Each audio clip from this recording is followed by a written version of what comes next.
Hello, good afternoon, everyone, and welcome to this NARUC-NASEO Microgrid State Working Group webinar on microgrid tariff development in Hawaii and California. Before we get started, I would like to thank the U.S. Department of Energy's Office of Electricity for sponsoring this webinar, as well as all of the activities that we facilitate with NASEO through the Microgrid State Working Group. I'm Kira Zeidelman with NARUC. And I'd like to introduce now today's moderator, Alex Fisher, a policy analyst with the DC Department of Energy and Environment. Hi, good afternoon, everyone. Thank you so much, Kira. Thanks so much to the NARUC-NASEO Microgrid Working Group for hosting this panel. I am with DC's State Energy Office, and we are beginning to contemplate how to regulate multi-customer microgrids in the District of Columbia. So also very personally and professionally interested in this panel. We have two really exciting panelists for today to talk about microgrid tariffs. The first is Andrew Okabe. Andrew was hired by the Hawaii Public Utility Commission in 2017 as a research assistant and was later that year promoted to a utility analyst. In addition to working on electricity utility segments, he also focuses on water, wastewater, and telecom. In the electric utility space, Andrew has worked on grid modernization, distributed energy resources, microgrids, and capital expenditures. Before working at HPUC, Andrew was working on smart grid as a consultant to Hawaiian Electric, including their smart grid foundation project planning and implementation. And prior to that, worked as a test engineer and design engineer on consumer and medical devices, and has a Bachelor of Science in Biomechanical Engineering from Marquette University. Second, we have Jessica Teese. Jessica is a senior regulatory analyst on the Energy Division's Resilience and Microgrids team at the CPUC, the California Public Utilities Commission. In 2019, this team formed to implement legislation to help facilitate the commercialization of microgrids for electric distribution customers in California. Jessica focuses on regulatory actions to facilitate microgrids in California and is the lead on the microgrid incentive program. And without further ado, I think we can move on to Andrew's presentation. Good afternoon, everyone, or morning for those on the West Coast. My name is Andrew Okabe. I am a utility analyst with the Hawaii Public Utilities Commission. I'm assigned to the Microgrid Services Tariff Investigation docket number 2018-0163. First, please note that the views or assessments I express in this panel are my own and do not reflect the positions of either the state of Hawaii or the Hawaii Public Utilities Commission. Next slide. In this presentation, I will provide an overview of the Microgrid Services Tariff investigation, how development of the Microgrid Services Tariff was conducted, the differences between customer and hybrid microgrids along with their objectives, go over highlights seen in the Hawaiian Electric Microgrid Services Tariff Rule number 30, and lastly, review the next steps for the Microgrid Services Tariff investigation. Next slide.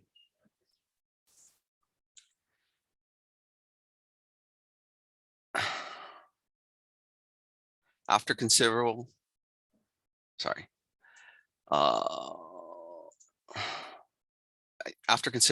effort by all parties involved, phase one is now complete. Through phase one, Hawaiian Electric now has a microgrid services tariff, which includes two types of microgrids based on ownership of distribution wires, which I'll explain later in further detail. The investigation is currently in the planning stages of phase two, which could include further development and or streamlining of the microgrid services tariffs itself, as well as additional support for other business cases. Next slide. I'll now go over the microgrid services tariff, or I'll now go over how the microgrid services tariff was developed. Next slide. It's no surprise it took nearly 3 years to make the microgrid services tariff available for enrollments. Initially, the commission, the Hawaii Public Utilities Commission, requested briefs from the parties in order to better scope the task of making a microgrid services tariff. Then the commission requested that the parties self-organize into 2 working groups, one to deal with the market facilitation and another to deal with interconnection interconnection standards. The parties self-organized to instead hold both working groups at the same time, believing that it would be more efficient to do this. The parties provided a final working group report on February 14th, 2020, and Hawaiian Electric provided a draft tariff for commission review on March 30th, 2020. Next slide, please.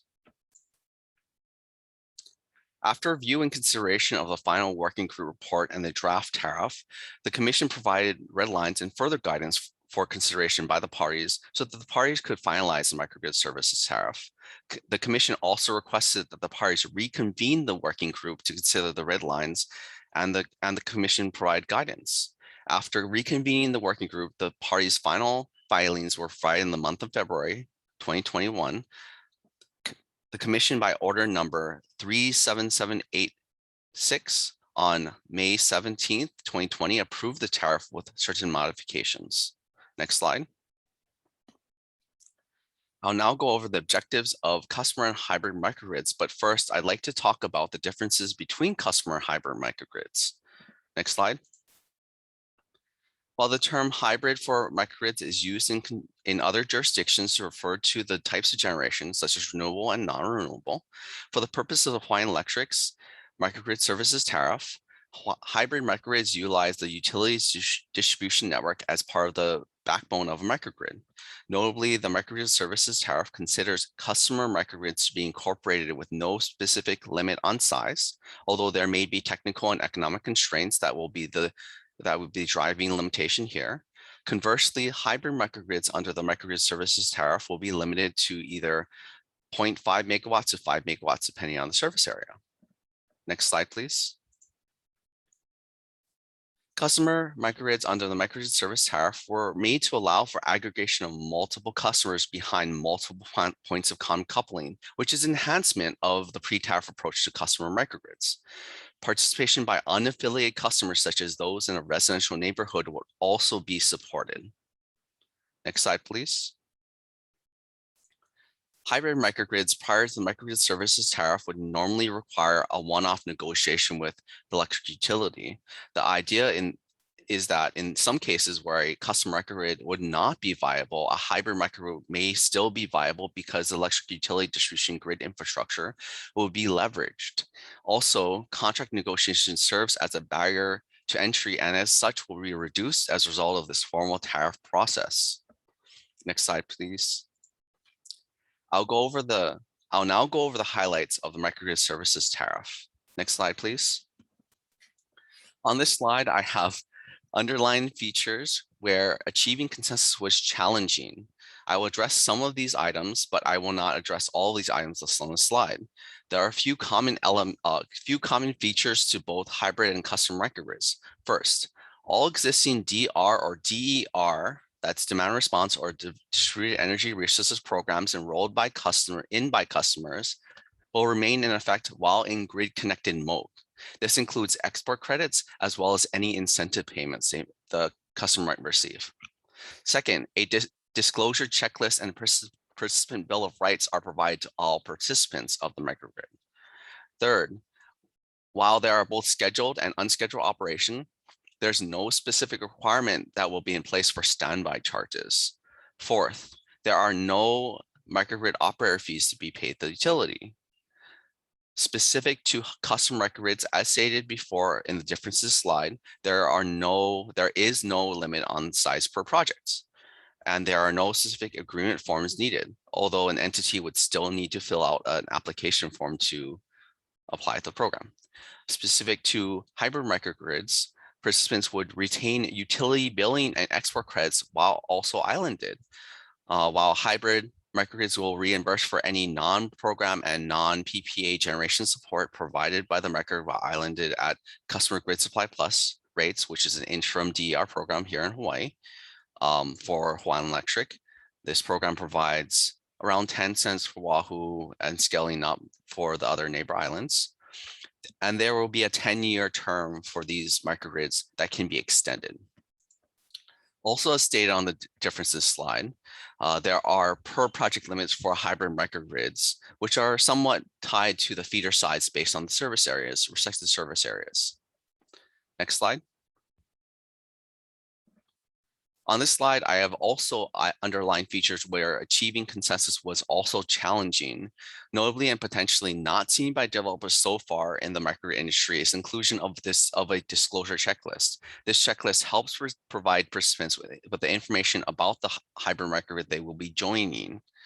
This line item sign-off is similar to other disclosures already required in the state of Hawaii, such as those required to enroll in Hawaiian Electric's community-based renewable energy program, which is a community DG project here in Hawaii. Lastly, there is a one-page, two-sided Bill of Rights for customers that provides contact information to the various Hawaii state offices and agencies to contact if a participant has an issue that cannot be resolved with their service providers. Next slide, please. I'll now go over the next steps for the microgrid services tariff investigation. Next slide. Yep, that's everyone here might be interested in what's next for Hawaii. As spoiled on the overview slide, I hinted at phase 2 of the microgrid services tariff investigation. While I can't really talk that much about the specifics of phase 2 since we're still in the planning stages, I can say there are a few prospective objectives and preliminary topics for further exploration. These include opportunities to further streamline the microgrid services tariff, expand use of voluntary islanding, investigation into ways to further support microgrid development, and address some of the parking lot items as seen in the final working group report. And that's it for my slides.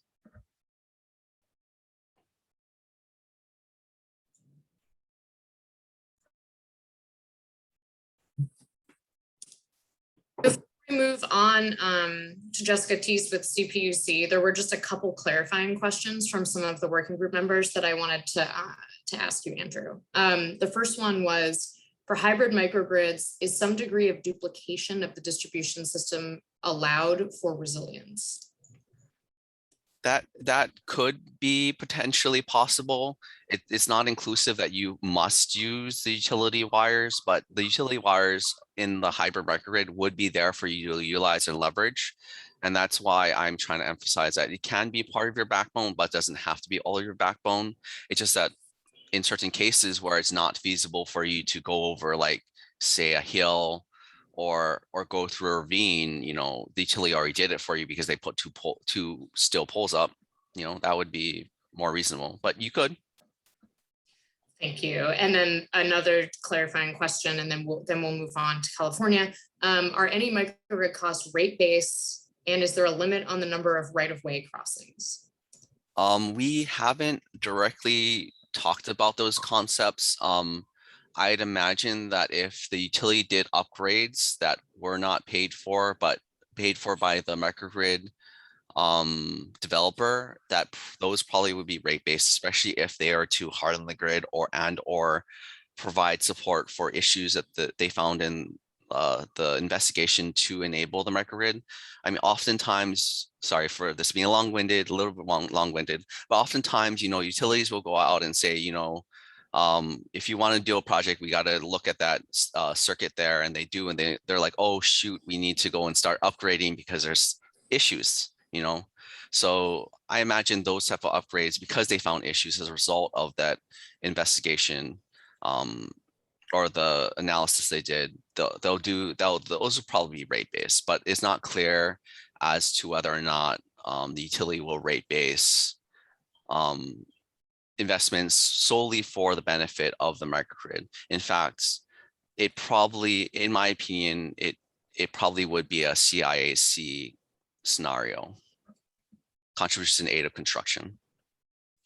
That's great, thank you. I think we're gonna move now to Jessica's presentation, but if folks still have questions for Hawaii, please just keep putting them in the Q&A, or if they go into the chat, I'm catching them too.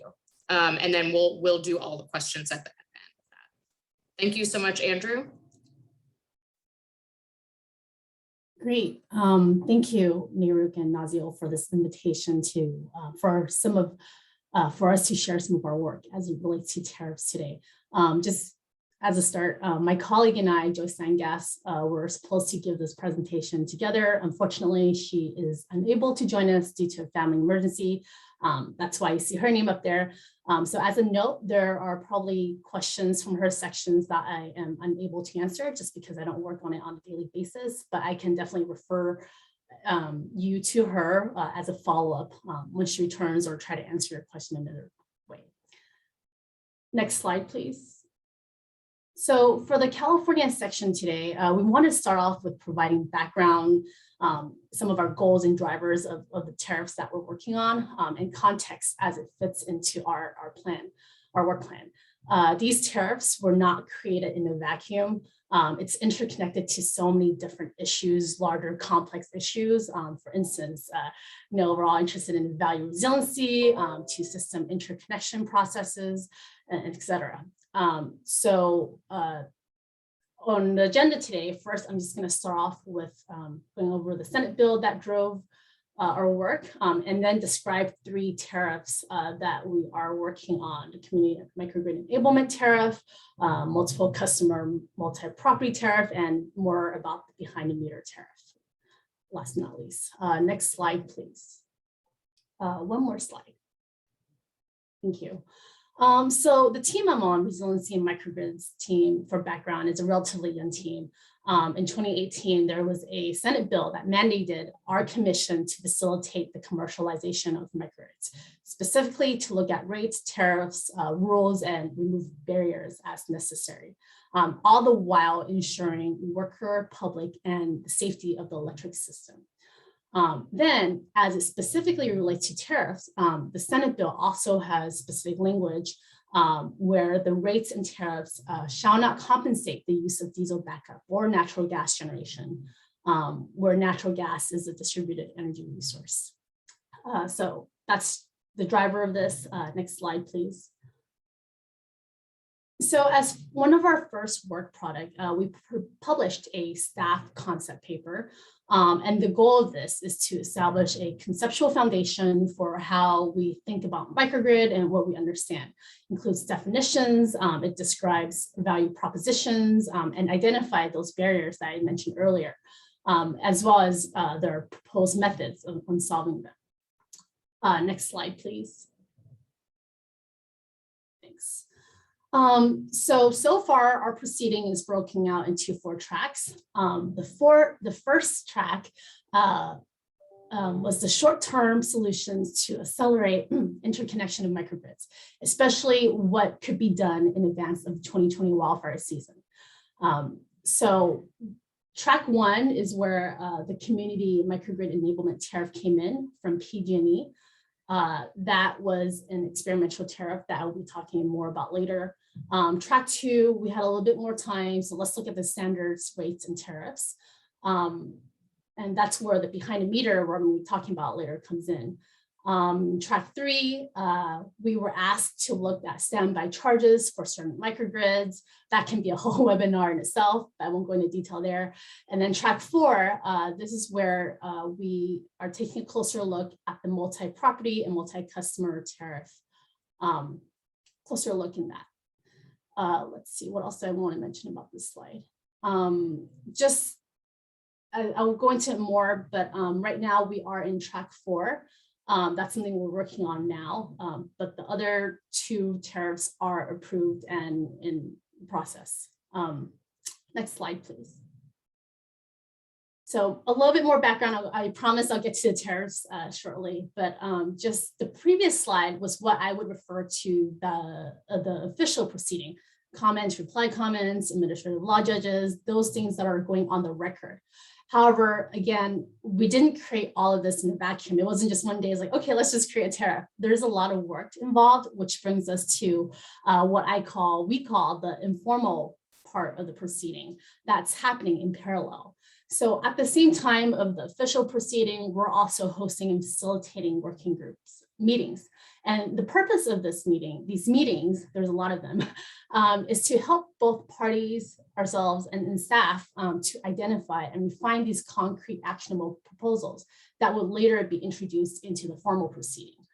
But the overpoint of this slide is just that there are so many subjects, again, interrelated, And that there are multiple different phases. So I talked about track 4, where we're working on this multi-property microgrid tariff. But as you can see here in our informal part of the process, working group meetings, we had a series of February to May meetings on it alone before it even got to the official proceeding. Next slide, please. All right, reason why we're here today, we're getting into it. Thank you. So I'm going to talk first about the community microgrid enablement tariff, but in order to do that, I need to tell you more about the program that's tied to this. So as you recalled earlier in track 1, we were really focused on adopting short-term solutions to accelerate microgrid resiliency project in advance of the 2020 wildfire season, summer reliability of 2020, in other words. As part of this urgency, Pacific Gas and Electric, PG&E, one of the large IOUs here in California, proposed and sought authorization of this program, Community Microgrid Enablement Program. It's a first of its kind 2-year exploratory program that facilitates microgrids development on a community scale. So in front of the meter microgrids.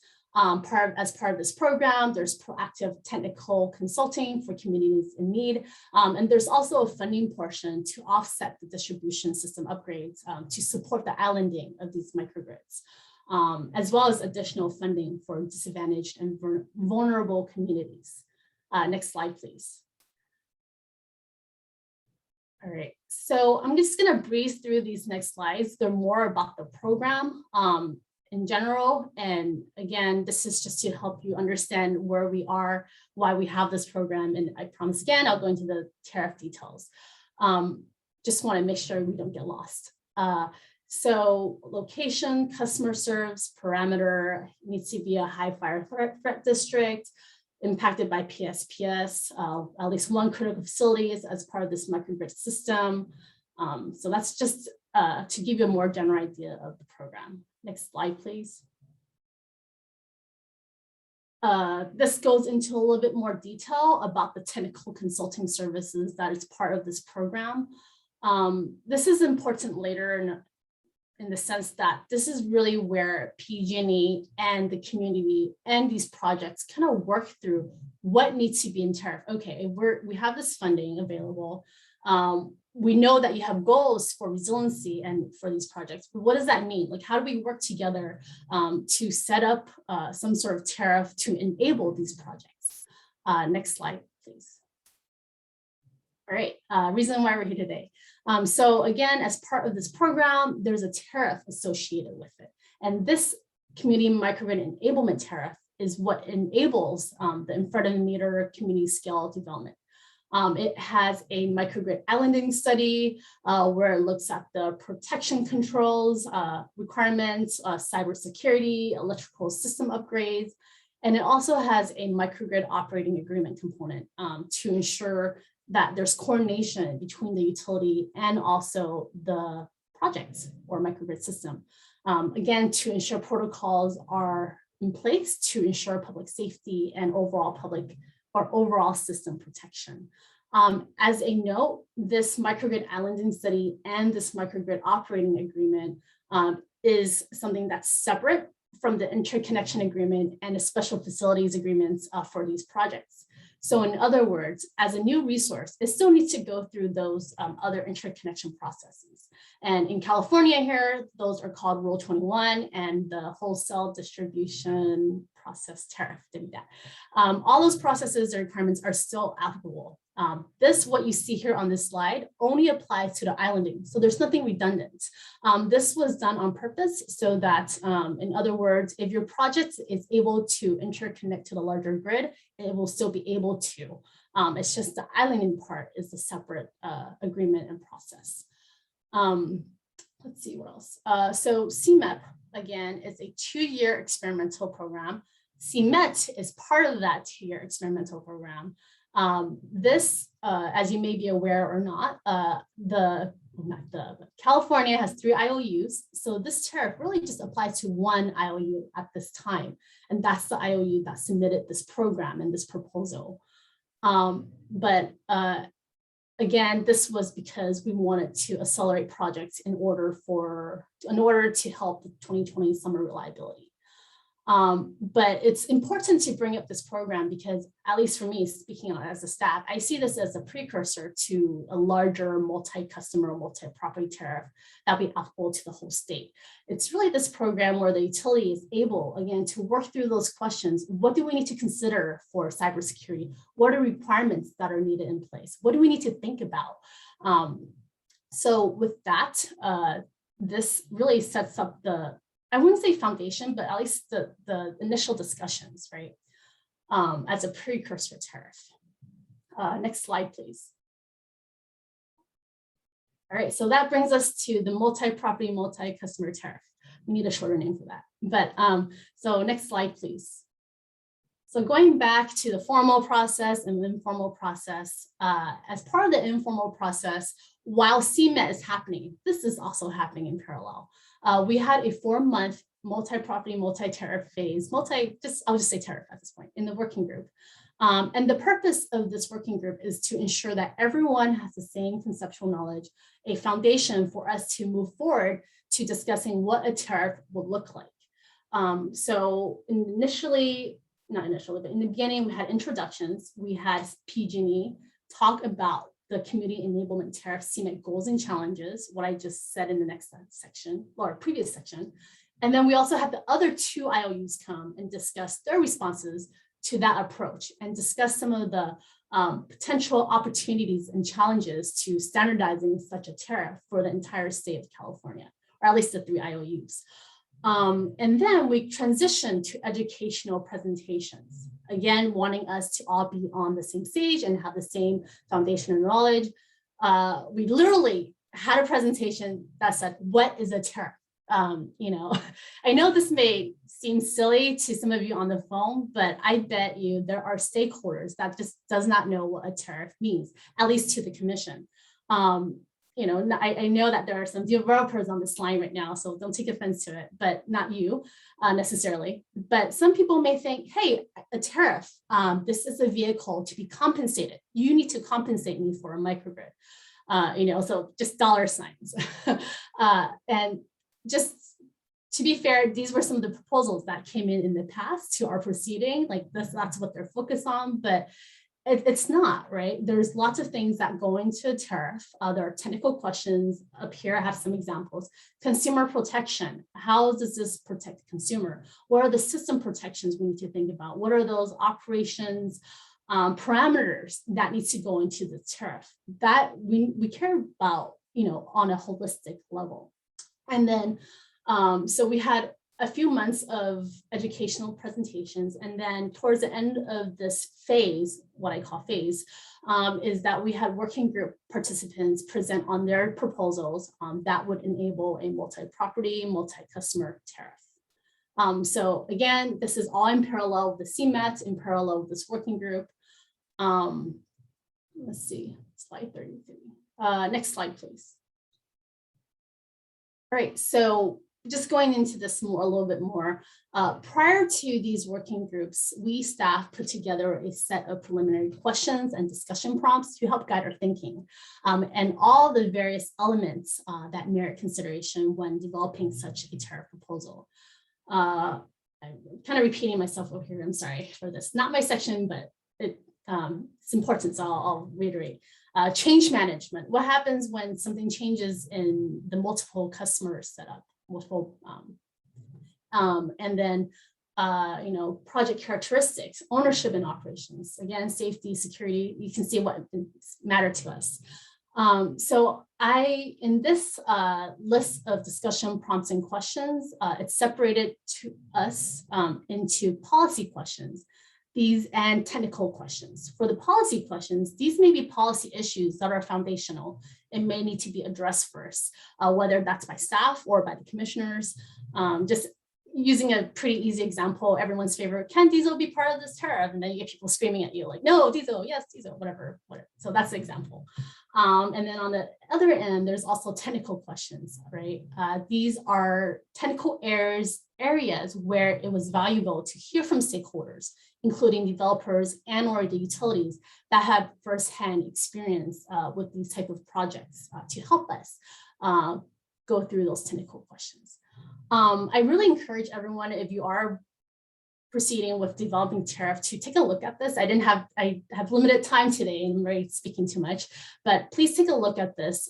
This list was not comprehensive. It's about 9 pages long. It's pretty long, but it's worthwhile to kind of start thinking about all the different things that we need to think about, what goes into what you would need to think about, I think, as it applies to you, that goes into a tariff. Next slide, please. Okay, so I just described to you the experimental tariff program, CMEP, CMET. I talked about the informal process of the working groups and learning together. So where are we now? This now is going back into our formal proceeding, and this is kind of the outline of our schedule, first starting with opening comments on the guiding principles so that we can kind of refer to it as we're looking at these proposals later, and just making sure that we are within our principles, like our policy goals, et cetera. And then we are going to be taking proposals for this. Let's see. So last month, the commission put forth this official scoping memo and ruling on this topic. So my hope as a staff is that we've set up the stakeholders for success in providing a solid foundation for everyone, including ourselves, for these proposals. So as an analogy, they went through a semester of learning, they had project examples. Now it's time to submit proposals. They can make this as a group project if they want, whatever it may be, we shall see. So on the schedule, we anticipate, well, this is really up to the judge, but to have some sort of tariff in place by next year, summer of 2022, or fall, whatever that schedule may look like. You can see that there's no date that's promised here. Next slide, please.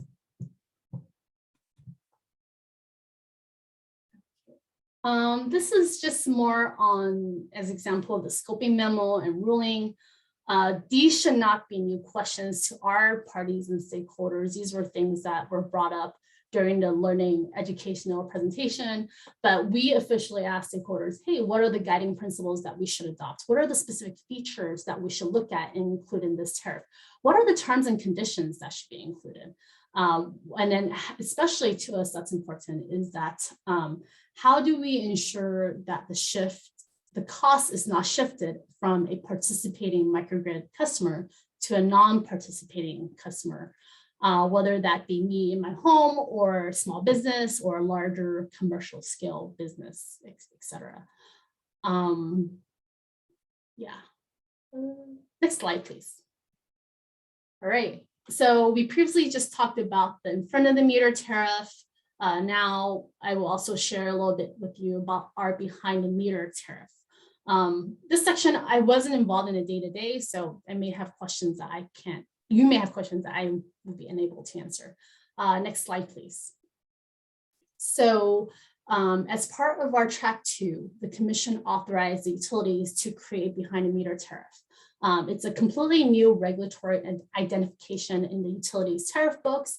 The tariff outlines how an energy provider, electric or natural gas, interacts with and charges a customer for their energy related products and services. Tariff to us here refers to rate schedules, rules, contracts, deviation, and so forth. One thing I want to mention about this order or this behind the meter tariff is that it does not change the compensation that would otherwise be available to these individual resources. Next slide, please.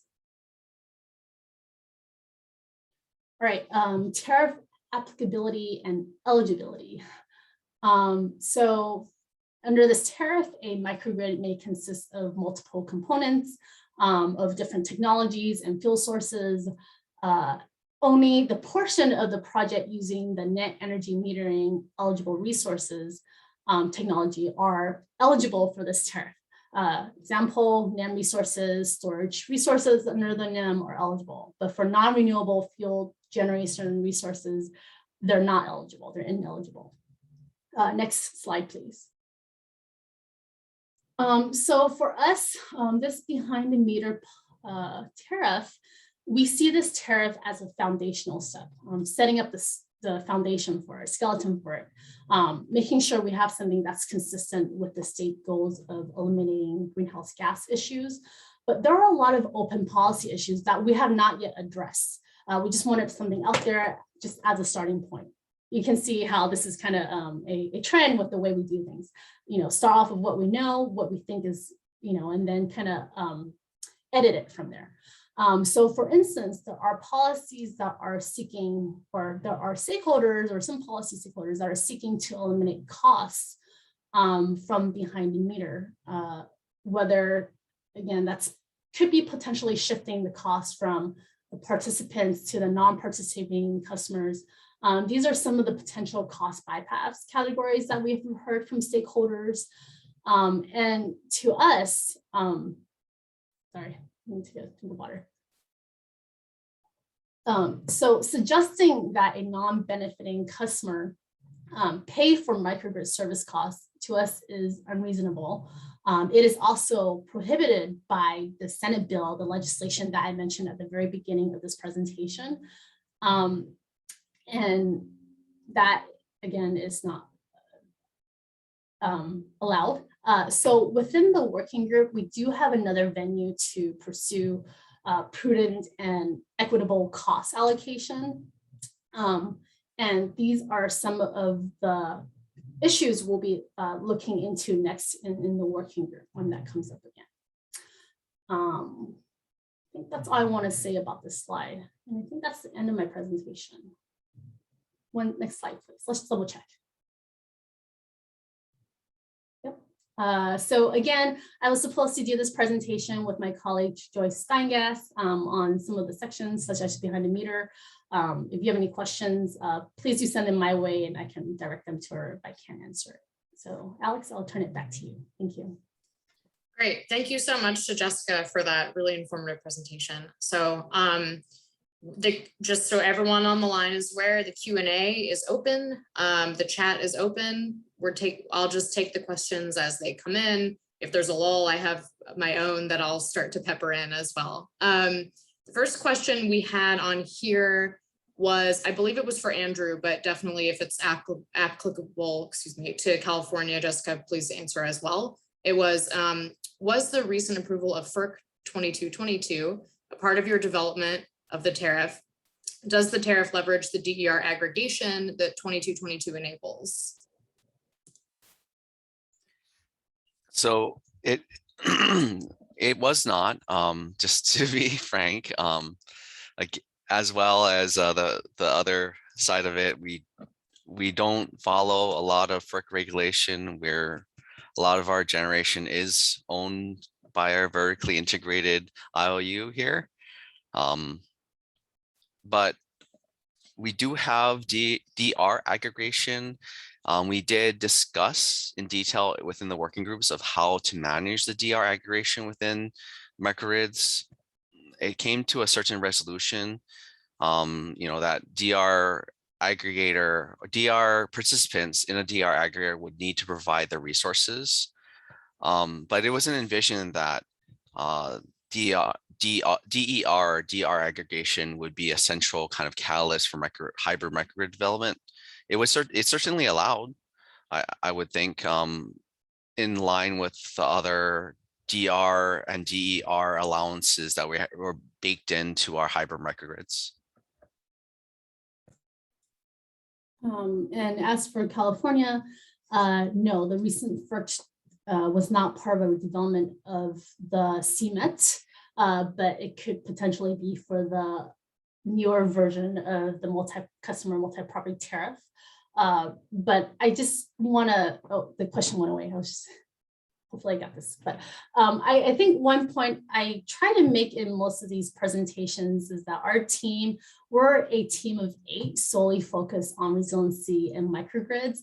That's a lot of people, I think, compared to a lot of other commissions, but there are just not, how do I say this? There's just a lot of different other teams that are working on for issues and even, wildfire mitigations, even though we care about wildfires and are proceeding. So that's just to say that there are people working on this and we do connect when it's necessary.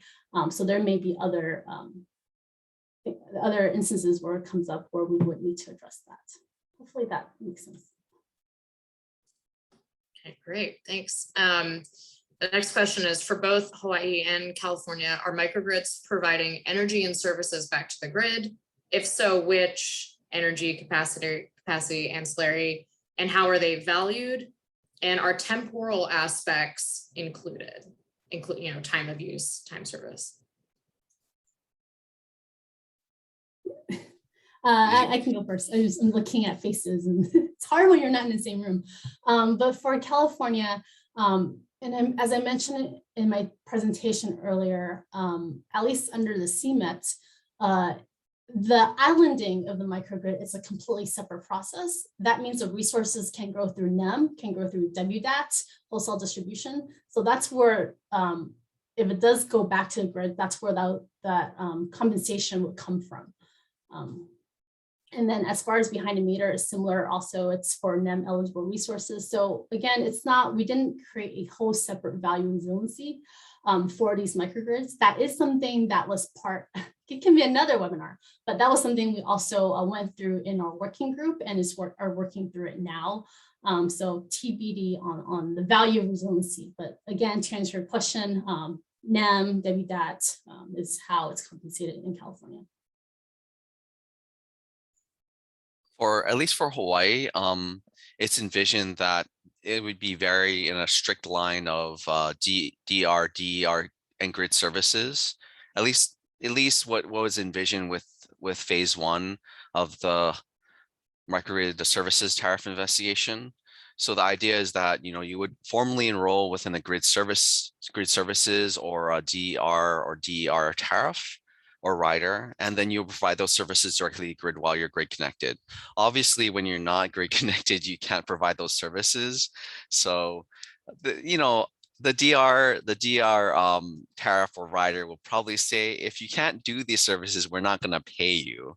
But that's basically what would happen. And it depends on how the microgrid is set up. If the microgrid developer decides to set up like a kind of like a one entity to do billing, so they kind of aggregate all their participants under them, and they become the customer of the utility. They could do something like a time of use, but the normal rates for the individual customers would still hold as valid.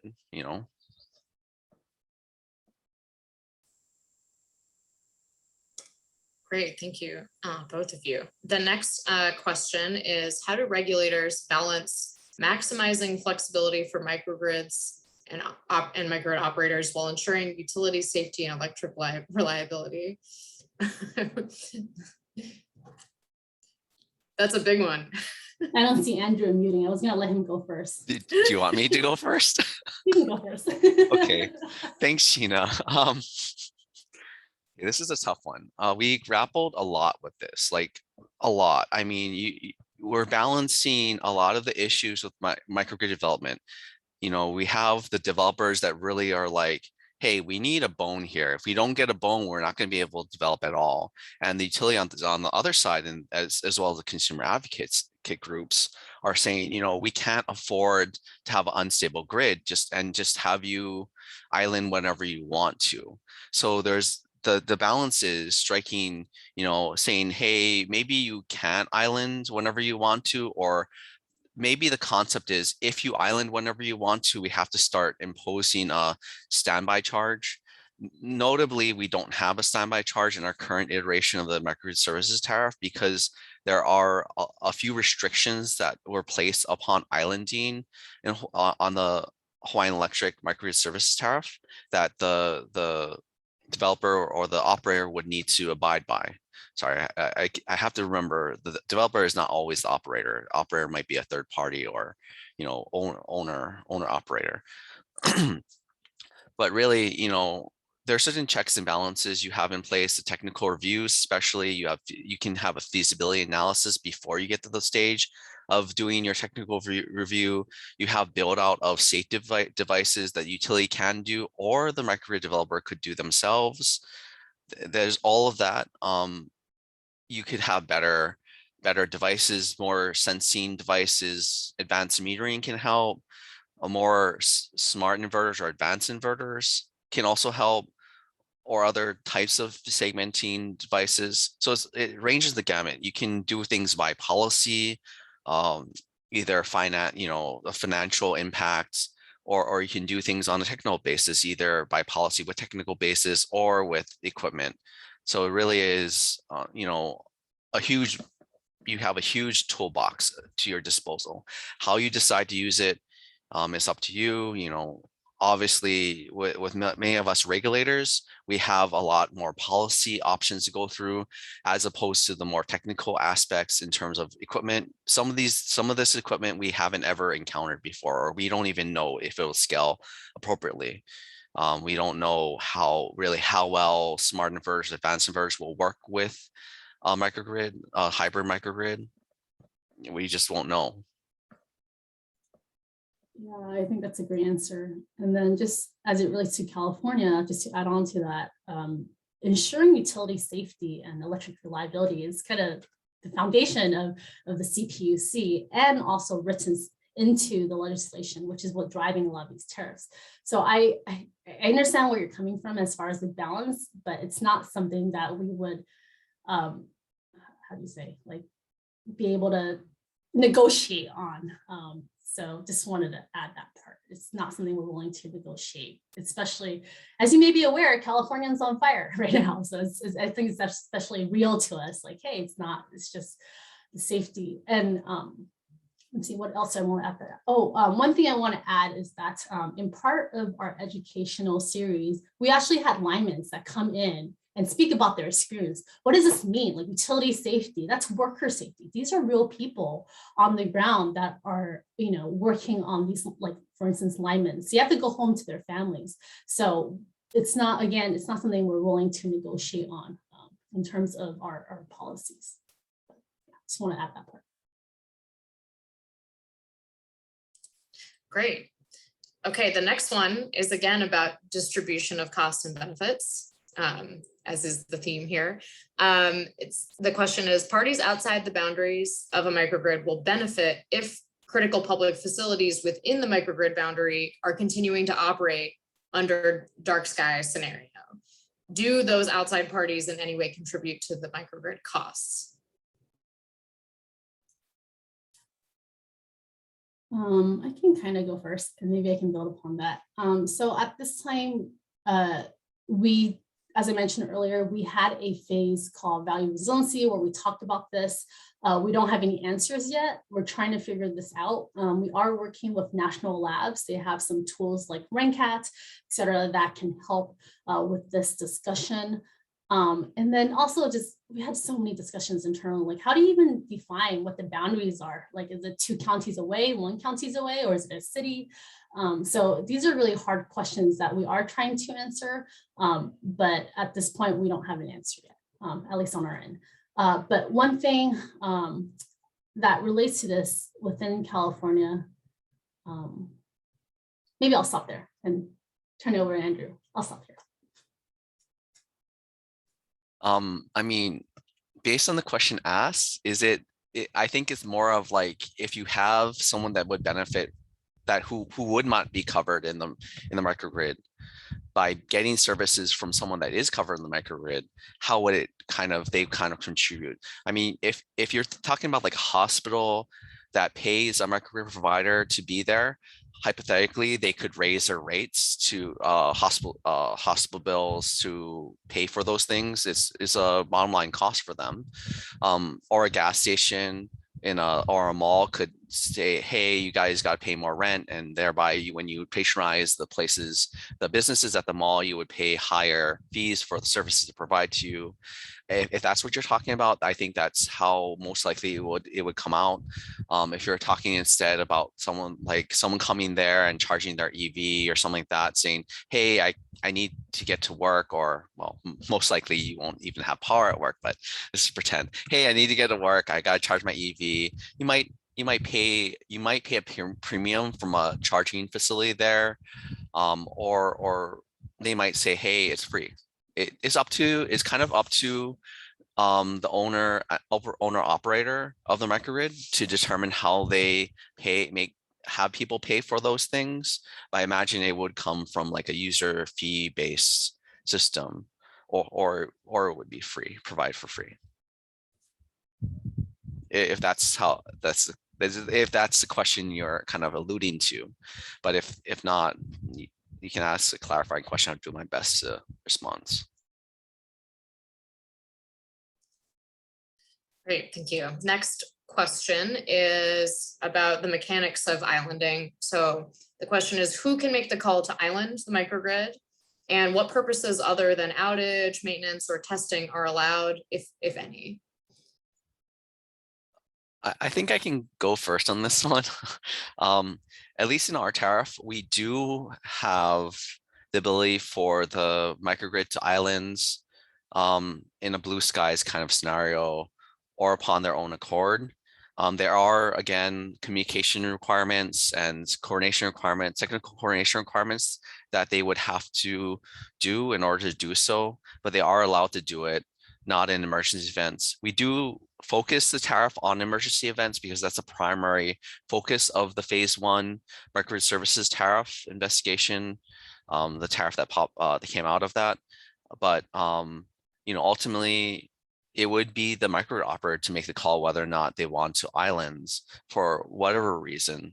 Obviously, if it becomes a problem, there might be ways we can resolve the problems if a microgrid operator was to continually wanting to islands, not providing enough information, or wanting to island when there's maybe no tangible reason or benefit to the grid or harm to the grid. The intent was for the phase 1 tariff to support mainly emergency events, but they can ultimately island. Also, the utility could ask them to island for a variety of reasons, not unlike what they do for their key customers. Your key customer, your manufacturing plants will have their own on-site LNG generators. Not the greatest, but it's better than nothing. So they'll, utility can say, hey, so-and-so cement plant, can you guys go off grid right now because we're having problems? It's not like that. Yeah. And then as a tying back to the CMET tariff, this is where the microgrid operating agreement comes in, where it includes operating protocols for the distribution provider to ensure that there's coordination for public safety and overall system operation. This question made me think about just, again, wildfires in California, and there are people who think, hey, let's just put a microgrid there, that will solve everything. Well, no, a microgrid can experience the same issues as distribution lines that have the same risk, right? So just because you have a microgrid, it doesn't mean it's solving for wildfire. So if this is just a long-winded way of saying, if a utility needs you to island the microgrid or disable the microgrid, there are larger things in play that overrules the distribution provider. Overrules the customer. But again, I'm going off a tangent. The microgrid operating agreement has those type of specifies who gets to call off or when to island, when and how, and under what circumstances. Great. We have another question here about value of resilience. And this is to both states. Have you considered any concrete valuation strategies yet? And if so, does that include customer surveys on how they value the availability of service? I guess I can go first. I mean, I guess the really quick answer here is no, we haven't fully looked into evaluation of resiliency at this time. That could be a topic for a future phase. I can't get into a lot of that, but we did look into a lot of the idea of this, what the value of resilience is or was, or can be. I mean, there's an ICE calculator that gives you like kind of a ballpark figure for what people would value the resilience in certain limited locales. Fortunately for Hawaii, the ICE calculator as of like 2016 was updated, and for the majority of Hawaii it was quote unquote accurate, if you want to call it that. I personally think it's a valuable tool, but I don't know what other people think. That said, we haven't really gone into the actual strategies for valuation. I mean, you always get in this kind of rut of the parties not wanting to budge between this is what we think it should be and this is what we think it should be. Some parties are going to focus on what amount value they want versus what the conceptual kind of like framework on how to get there. Some will say we have to do the framework, we can't talk about any other values. And when you have that kind of situation, it's very hard to drive to a certain value. Notably though, I personally think that, driving to a single value may not be fruitful. I think, Brandon is alluding to this idea that you have these customer surveys and the value for availability service will be different, and in addition, just because someone says, I'm willing to pay $1,000 to keep my power on for additional hour during an outage or not have an outage at all, doesn't mean they'll actually pay $1,000. And in some cases, for businesses that have really important things they're doing, manufacturing businesses, manufacturers that like a smelting plant, they need power almost all the time. They probably have their own on-site generation, but they lose power, their entire batch is done. That's millions of dollars. Are they willing to pay millions of dollars? Probably not, but somewhere closer to a fraction of that, but definitely not $1,000. And time of day really does matter. I mean, in the middle of the night, do you really care if your lights go out when you're sleeping? Unless you're night shift, of course, but that's different. As long as your food doesn't spoil, not a big deal.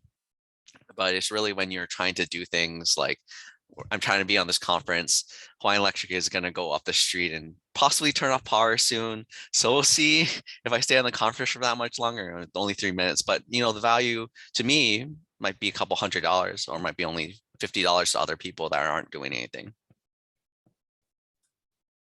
Yeah. For California side, yes, we have considered concrete valuation strategies. Again, we had a whole valuation initial discussion phase on it. I mentioned that we are working with national labs on some of their tools. Again, RANCATS is one of the main ones we're looking into. And if you want more information, please, maybe I can share the link with you after, but we have a lot of, it can show you more, some presentations of how we're thinking about this. So I don't think it's an answer I can answer in less than 30 seconds. So I'll share those resources. And as far as if we're planning to include customer surveys on how they value availability of service, we've talked about it, but that's not one thing that's kind of high on our list at this moment, but that may change. We're getting to the end of our session here. I did have, from the DC perspective, I mentioned we have a docket that's just opened and we're getting close to start contemplating a lot of these things. And it's been a multi-year process for both your states, and you're, kind of ahead of the curve and the rest of us are learning from you. So really appreciate this. But one thing I wanted to get some clarity on is, I've heard mentioned a lot, Andrew has mentioned a lot, the microgrid operator designation. That's something we've asked the DC Public Service Commission to explore as a separate designation. But part of the tariff is who is the customer, is the microgrid operator generally the customer of your tariffs? And for California, how does that differ? I want to make sure I understand actually the front of the meter and behind the meter distinction. because I'm still thinking aggregated resources, point of common coupling as the meter itself with the microgrid as the customer. And so I want to make sure I understand kind of the difference between that front of the meter and behind the meter, as in whose meter, the microgrid's meter or the IOU's meter. Sorry, whoever wants to go first. Thanks.